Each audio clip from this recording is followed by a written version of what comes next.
दीदी किसान, बदलते भारत की शान।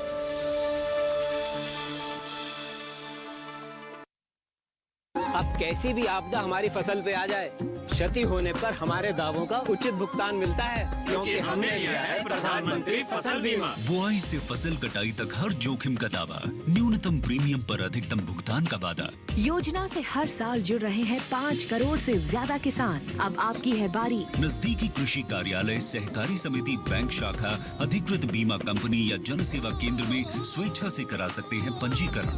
फसल बीमा पोर्टल या फसल बीमा ऐप द्वारा भी किया जा सकता है पंजीकरण। प्रधानमंत्री फसल बीमा योजना, आपकी फसलों का संपूर्ण सुरक्षा कवच। कृषि एवं किसान कल्याण मंत्रालय, भारत सरकार।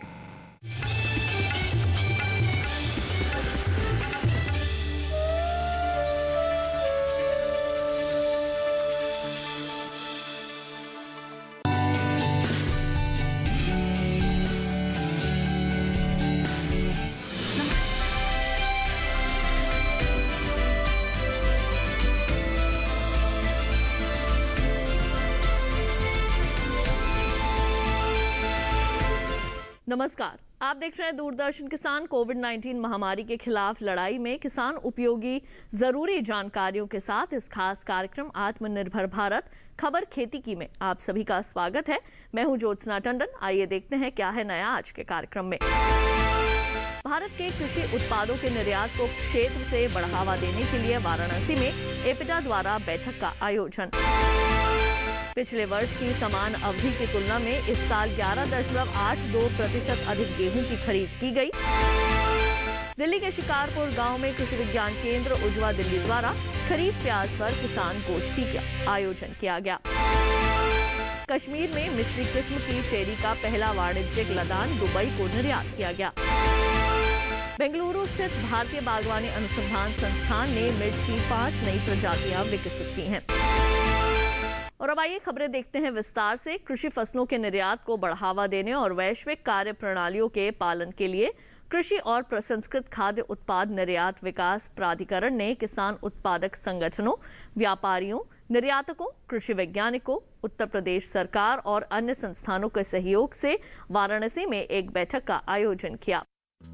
कृषि फसलों के निर्यात को बढ़ावा देने और वैश्विक कार्य प्रणालियों के पालन के लिए कृषि और प्रसंस्कृत खाद्य उत्पाद निर्यात विकास प्राधिकरण यानी एपिडा ने किसान उत्पादक संगठनों यानी एफपीओ, व्यापारियों, निर्यातकों, कृषि वैज्ञानिकों, उत्तर प्रदेश सरकार और अन्य संस्थानों के सहयोग से आज वाराणसी में एक बैठक का आयोजन किया।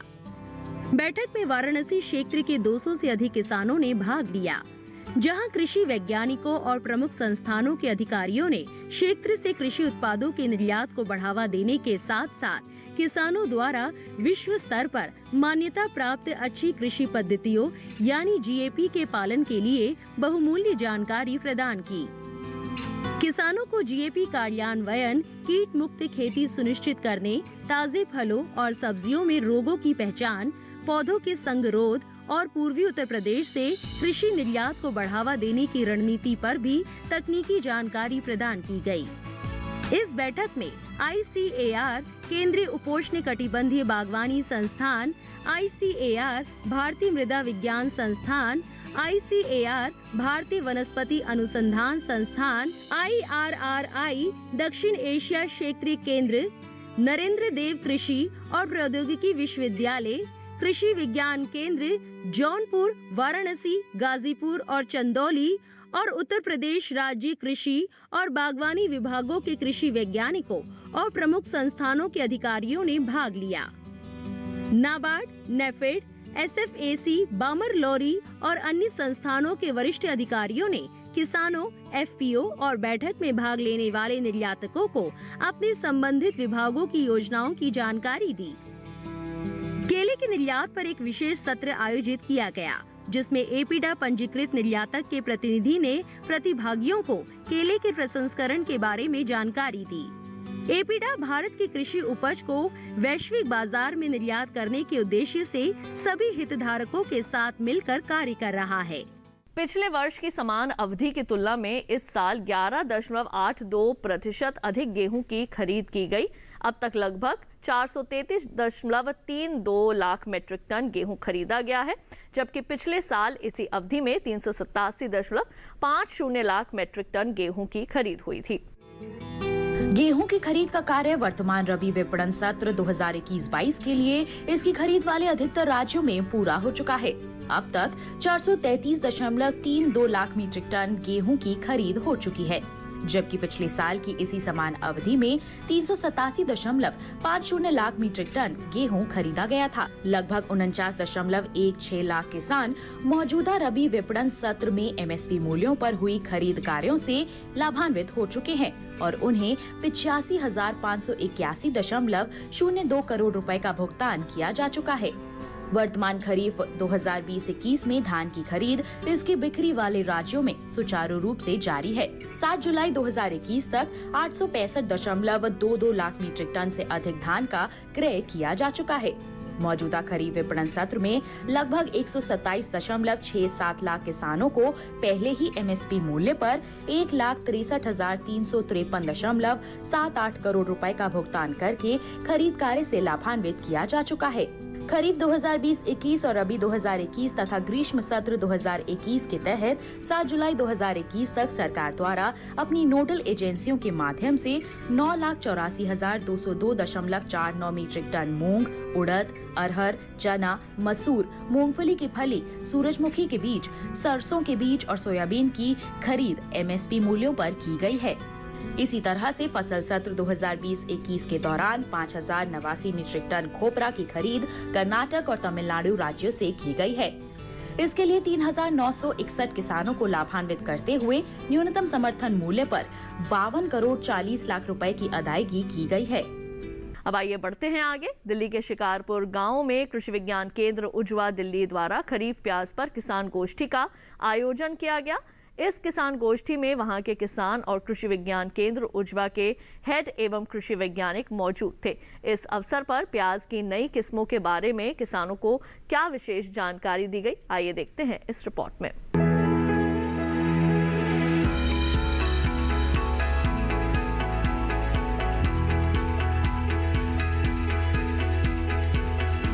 आपको ये बताना चाहूँगा कि भारत सरकार के परियोजना के तहत खरीफ मौसम में प्याज के प्रसार विकास के लिए कृषि विज्ञान केंद्र दिल्ली में कार्यरत है और आज शिकारपुर गांव जो नजफगढ़ ब्लॉक में आता है, एक हम लोगों ने कृषक संगोष्ठी करने का प्रयास किया और ये प्रयास किया लोगों को कन्विंस करने का, क्योंकि यहाँ पे रबी के मौसम में प्याज काफ़ी अच्छे तरीके से लगाया जाता है और लोकल प्रजाति लगाई जाती है। हम लोगों ने डिफरेंट जो भारत सरकार ने प्रजाति संस्कृत की है इस एरिया के लिए, उसके बारे में बताया और हम लोग उसका नर्सरी पौध कैसे तैयार कर सकते हैं अभी हम डेमोन्स्ट्रेशन लगाने जा रहे हैं, कैसे लगाया जाएगा, क्योंकि इधर के एरिया में बारिश के समय में प्याज का उगाना एक चुनौती है, एक चैलेंजेज है। तो हम किसान भाइयों के सहयोग से उनके कंधे से कंधे मिला करके जो भी हमारे पास इनपुट है वो फ्री ऑफ कॉस्ट दे करके किसान भाई भी इसमें काफ़ी मेहनत करने को तैयार हैं। हम नर्सरी लगाने जा रहे हैं।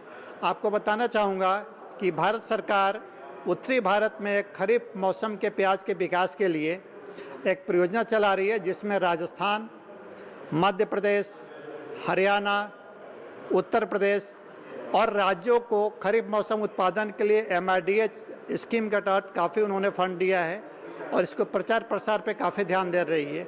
आज की शिकारपुर गांव में खरीफ प्याज पे किसान गोष्ठी का आयोजन किया गया और इस किसान गोष्ठी का मुख्य उद्देश्य था क्योंकि इस गांव में और इस क्षेत्र में और ख़ासकर नॉर्थ इंडिया में प्याज की जो खेती मुख्य तौर पर की जाती है रबी सीजन में की जाती है और सरकार की भी ये है कि जो खरीफ प्याज है नासिक के अलावा हम उत्तरी भारत में भी सभी जगहों पे आसानी से कर सके, इसके लिए सरकार का ये भी योजना है कि हम अधिक से अधिक क्षेत्रों में खरीफ प्याज का लगाया जाए, जिससे कि हम लगातार पूरे वर्ष भर जो हम उसकी जो रेगुलर सप्लाई है वो बनी रहे। इसी उद्देश्य से आज कृषि विज्ञान केंद्र उजवा जो है शिकारपुर गांव में खरीफ प्याज पे संगोष्ठी का आयोजन किया, जिसमें किसानों को नर्सरी लगाने का तरीके से लेके उसको उत्पादन कैसे किया जाए इस पे विस्तृत जानकारी दी गई।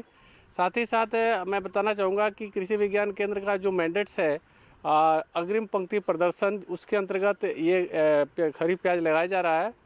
और इसका हम दोनों तरीके से, बीज की नर्सरी लगाने के तरीके से भी, और साथ ही साथ जैसे कि हम आपको बताना चाहूँगा कि प्याज जो है, खरीफ प्याज दो तरीके से लगाते हैं। एक तो हम सीधे बीज की बुआई करके नर्सरी तैयार करके लगाते हैं, साथ ही साथ गंठी के द्वारा भी इसकी हम आसानी से खेती कर सकते हैं।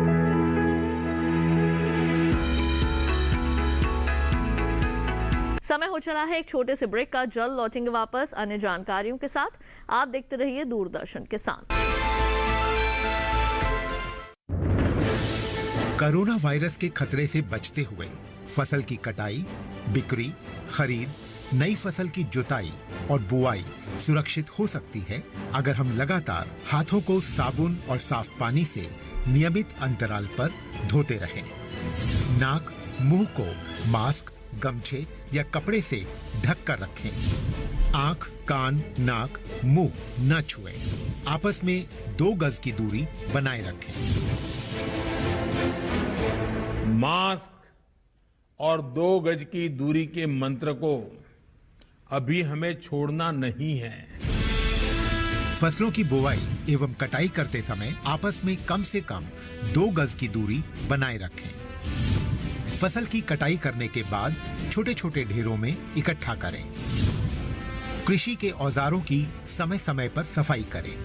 एक दूसरे के साथ औजारों की अदला बदली न करें।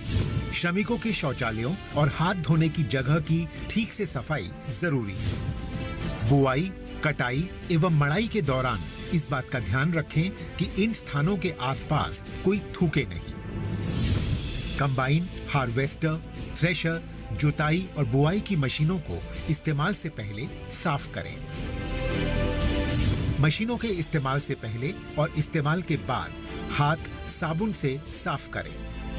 वाहनों, बोरियों, थैलियों और पैकिंग के दूसरे सामान की साफ सफाई पर भी खास ध्यान दें। खरीद केंद्र पर आने से पहले किसानों एवं श्रमिकों की जांच। खरीद केंद्रों पर भीड़ न लगाएं एवं किसानों को बारी बारी से बुलाएं। गोदामों पर खरीदी हुई फसल को लेने में शीघ्रता करें ताकि किसानों एवं श्रमिकों को रुकना ना पड़े।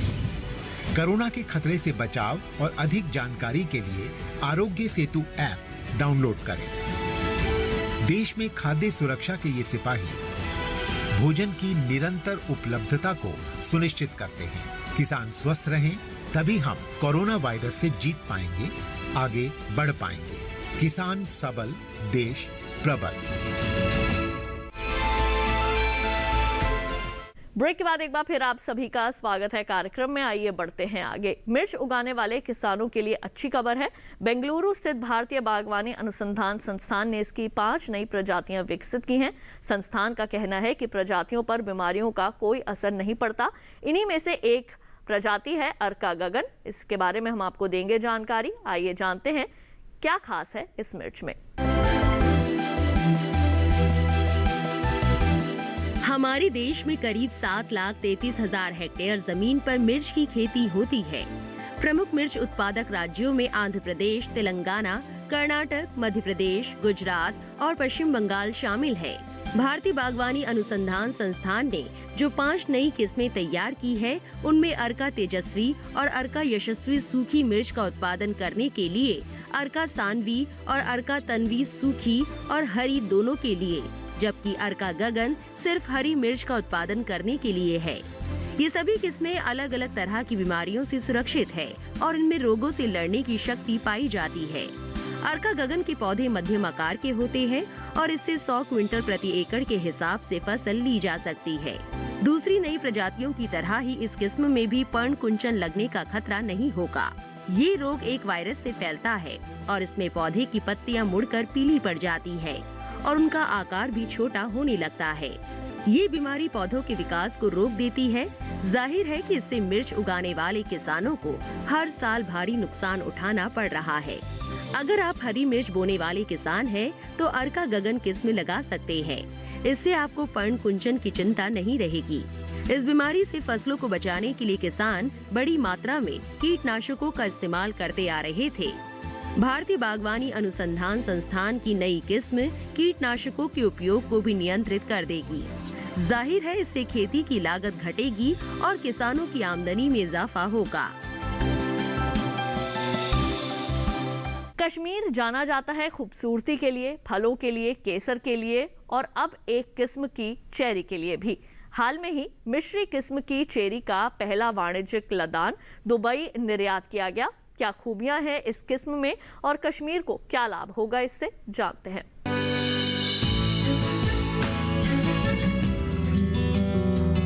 बागवानी फसलों के निर्यात को बढ़ावा देने की दिशा में कदम बढ़ाते हुए कश्मीर घाटी से मिश्री किस्म की स्वादिष्ट चेरी का पहला वाणिज्यिक लदान श्रीनगर से दुबई के लिए निर्यात किया गया है। एपिडा ने MS Desai agri food private limited द्वारा दुबई के लिए हुए चेरी के इस लदान में मदद की है। ये कंपनी MS इनोटेरा दुबई की उद्यम कंपनी है। हालांकि निर्यात से पहले इस नमूने की एक खेप श्रीनगर से दुबई के लिए भेजी गई थी, जिसे मुंबई से ट्रांसशिप किया गया था। दुबई में इस किस्म को उपभोक्ताओं द्वारा बेहद पसंद किया गया और इसके बाद ही मिश्री किस्म की चेरी का पहला वाणिज्यिक लदान दुबई के लिए निर्यात किया गया। क्या खूबी है इस चेरी में, आइए जान लेते हैं। ये चेरी खाने में बेहद स्वादिष्ट होती है। इसमें विटामिन, खनिज और वनस्पति यौगिक भरपूर मात्रा में पाए जाते हैं। ये चेरी स्वास्थ्य के हिसाब से भी काफी लाभदायक है। जम्मू कश्मीर चेरी उत्पादन में भी आगे है। यहाँ देश की वाणिज्यिक किस्मों की चेरी के कुल उत्पादन का 95% से अधिक उत्पादन होता है। यहाँ चेरी की मुख्य रूप से 4 किस्मों का उत्पादन होता है, जिसमें डबल, मखमली, मिश्री और इटली शामिल है। चेरी को लदान से पहले एपिडा से पंजीकृत निर्यातक द्वारा चेरी की तुड़ाई, सफाई और पैकिंग की गई थी, जबकि तकनीकी जानकारी कश्मीर के शेरे कश्मीर कृषि विज्ञान और प्रौद्योगिकी विश्वविद्यालय द्वारा उपलब्ध कराई गई है। इस पहल के बाद आने वाले सीजन में कश्मीर से विशेष रूप से मध्य पूर्व के देशों में आलू बुखारा, नाशपाती, खुबानी और सेब जैसे कई समशीतोष्ण फलों के निर्यात के लिए बड़े अवसर उपलब्ध होंगे। वहीं एपिडा सेब, बादाम, अखरोट, केसर, चावल, ताजे फलों व सब्जियों और प्रमाणित जैविक उत्पादों की कश्मीर से निर्यात करने की क्षमता को बढ़ावा देने के लिए किसानों, कृषि उत्पादक संगठनों, सरकारी अधिकारियों और अन्य हितधारकों के बीच जागरूकता ला रहा है। इसके लिए एपिडा ने नेशनल जैविक उत्पादन कार्यक्रम और केंद्र शासित प्रदेश जम्मू कश्मीर के अधिकारियों के लिए ISO 17065 जरूरतों के बारे में जागरूकता कार्यक्रम भी शुरू किया है। ऐसे कार्यक्रमों का उद्देश्य जैविक उत्पादों के साथ साथ जैविक उत्पादों के अंतर्राष्ट्रीय व्यापार के लिए केंद्र शासित प्रदेश के अधिकारियों को तृतीय पक्ष प्रमाणन प्रणाली से परिचित कराना भी है।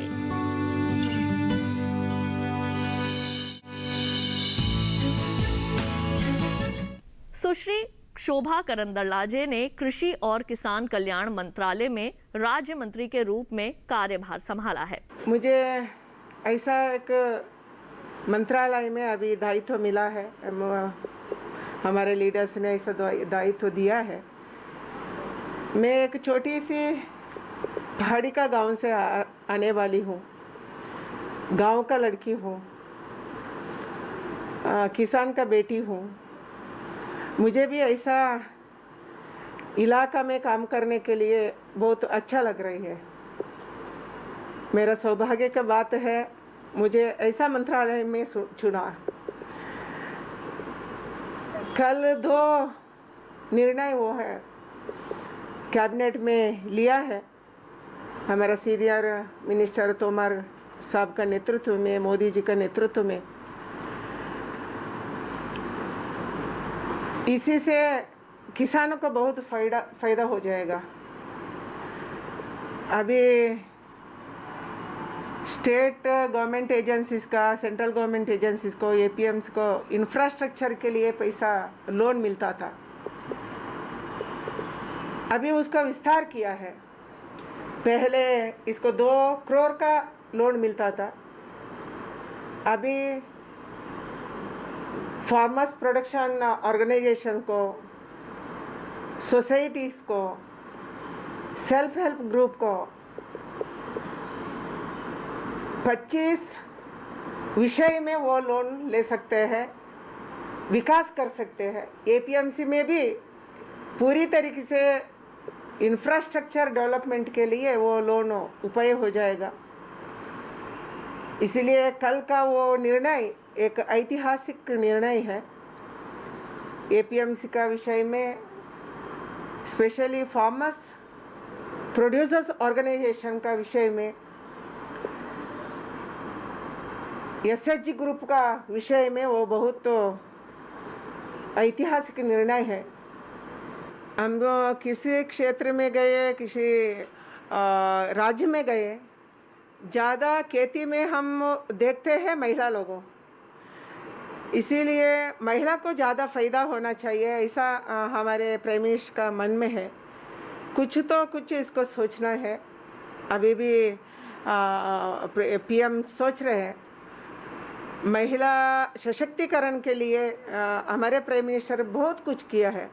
इसमें एक है, हम जैसे गांव से आने वाले महिलाओं को भी केंद्र में एक स्थान मिला, एक मंत्री मिला, वो भी किसान विकास का मंत्री मिला, वो एक मैसेज है।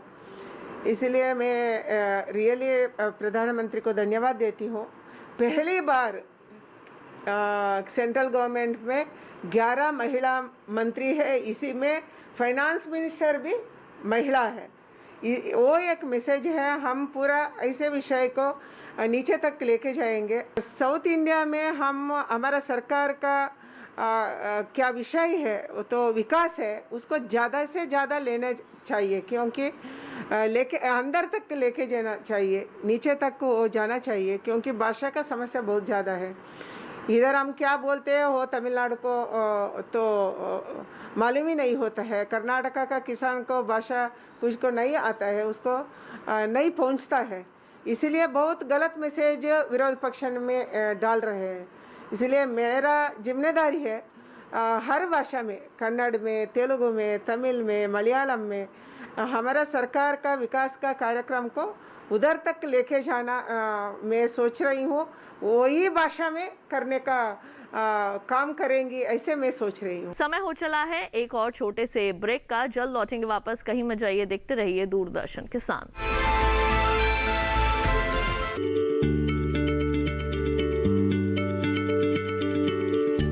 क्या आप किसी बीमारी से परेशान हैं? चाहते हैं डॉक्टर की सलाह? तो हम हैं आपके साथ, बताएंगे आपको जीने की राह। समस्याएं आपकी, समाधान देश के मशहूर विशेषज्ञों के। घर बैठे बात करें देश के जाने माने डॉक्टरों से।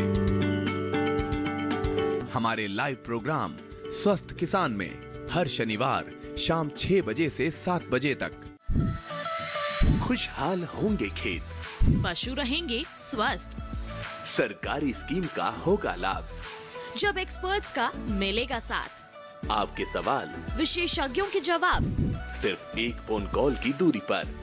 देखिए किसानों का अपना प्रोग्राम हेलो किसान, सोमवार से शुक्रवार शाम 6 बजे से सिर्फ दूरदर्शन किसान पर।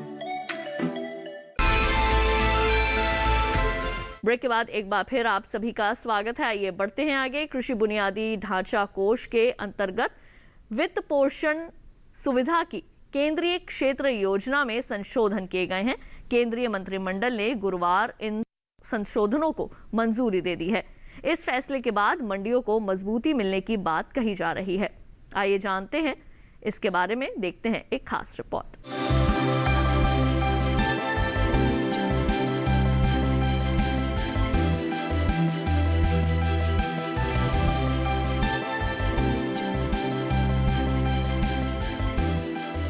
पिछले साल वित्त मंत्री ने कृषि जगत के लिए 1 लाख करोड़ रुपए के कृषि अवसंरचना कोष की घोषणा की थी। बाद में इसे एपीएमसी यानी मंडियों से भी जोड़ने का वादा किया गया। गुरुवार को हुए मंत्री परिषद की बैठक में इस वादे पर मोहर लगा दी गई। बैठक में कृषि अवसंरचना कोष से संबंधित कुल 5 संशोधन किए गए, जो एपीएमसी के माध्यम से अलग अलग आधारभूत ढांचे विकसित करने की दिशा में इस फंड के इस्तेमाल से जुड़े हैं। नारियल बोर्ड अभी तक भारत के भीतर बोर्ड की गतिविधि हो, नारियल की खेती हो, इस दृष्टि से काम कर सकता था, विचार कर सकता था योजना कर सकता था, उसे क्रियान्वित करने की कोशिश कर सकता था। लेकिन अब नारियल की खेती और नारियल के किसान को और लाभ हो, इस दृष्टि से वह भारत के बाहर भी गतिविधि की आवश्यकता है, तो बोर्ड उस पर विचार कर सकता है और आगे बढ़ सकता है।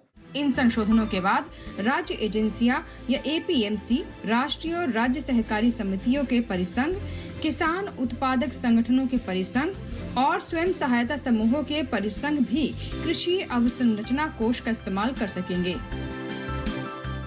भारत सरकार ने जो कुछ भी समय समय पर कहा है उसको करने का सदप्रयत्न किया है, और जो घोषणा बजट में भारत सरकार की होती हैं उनको भी क्रमशः हम पूरा करते हैं।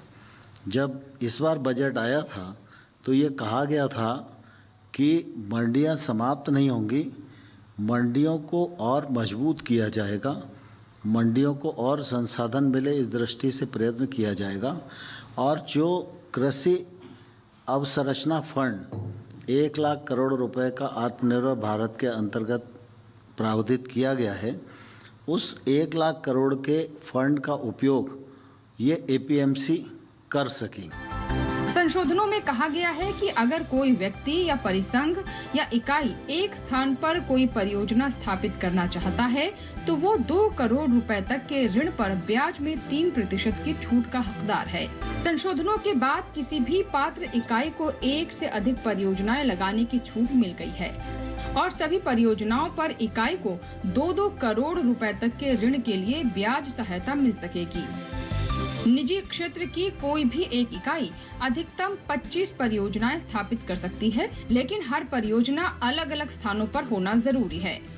25 परियोजनाओं की ये सीमा राज्य की एजेंसियों, राष्ट्रीय और राज्य सहकारी समितियों के परिसंघों, एफपीओ के परिसंघों और स्वयं सहायता समूहों के महासंघों पर लागू नहीं होगी।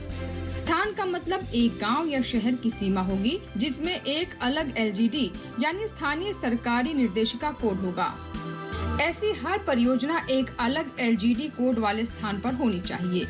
इसके अलावा एपीएमसी के लिए एक ही बाजार यार्ड के भीतर अलग अलग बुनियादी ढांचे की हर परियोजना के लिए 2 करोड़ रुपए तक के ऋण के लिए ब्याज सहायता प्रदान की जाएगी। बुनियादी ढांचे यानी परियोजना का मतलब कोल्ड स्टोरेज, सॉर्टिंग, ग्रेडिंग और परख इकाइयां या फिर साइलो हैं। राज्य सरकार और राष्ट्रीय और राज्य स्तर की जो कोऑपरेटिव की फेडरेशंस हैं या स्व सहायता समूह के फेडरेशन हैं, वो भी इसकी पात्रता की सूची में आज के निर्णय के बाद आ जाएंगे। अभी तक हम लोगों ने इसमें ये प्रावधान किया था कि कोई व्यक्ति, संस्था, सहकारी समिति, एफपीओ या एग्री स्टार्टअप, किसानों का समूह, ये सब लोग अगर आएंगे तो एक संरचना बनाएंगे तो उसके लिए 2 करोड़ रुपए तक का लोन, जिस पर सरकार की गारंटी होगी, और 2 करोड़ रुपए तक के ऋण पर 3% ब्याज की छूट होगी।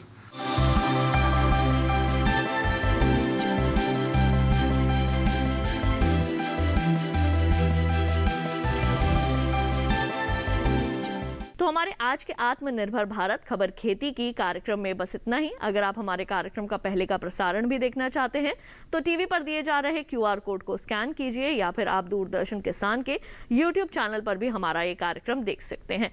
फिर से होंगे हाजिर कृषि और ग्रामीण क्षेत्र से जुड़ी नई जानकारियां लेकर। फिलहाल के लिए दीजिए इजाजत। आप सभी अपना रखिए ख्याल। देखते रहिए दूरदर्शन किसान। नमस्कार।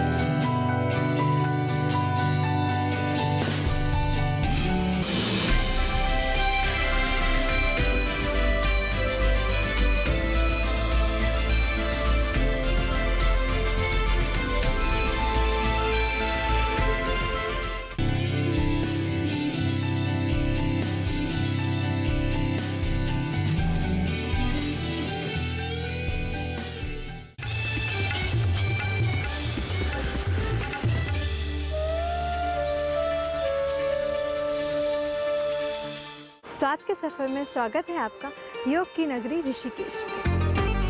शहर की बात, स्वाद के साथ संस्कृति का मिलन, परंपरा के साथ। देखिए स्वाद का सफर हर शनिवार दोपहर 12 बजे सिर्फ डीडी किसान पर।